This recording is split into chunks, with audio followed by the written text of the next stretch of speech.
Aleykümselam. Hatta. Olmayan da öyle. Bonjour. Ne demek? İtalyanın mı? Ne mi? İtalyanın mı? Ne mi inşallah? Ben mi? Olur. Ay bilmem adam masal ya. Mesela Ay ahrane sen amortum. akrana. O ne mi? Sen akrana olur ya. Sportla meşgulman ya mı? Ya ne ama gör nok mu? Sigurat ede. Hayır, ne yani? Benim de nok ha? Nok mu? Evet.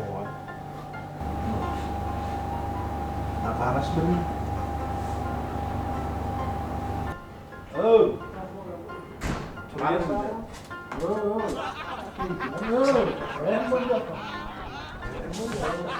Ay, Roştay'da görmeden kaç var mı düşündün? Ne mi? Roştay'da.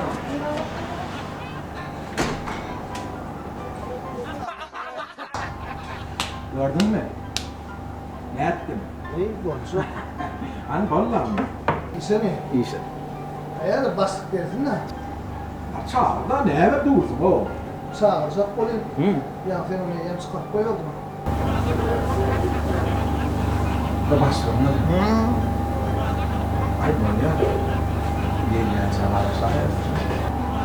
Bilmiyorum.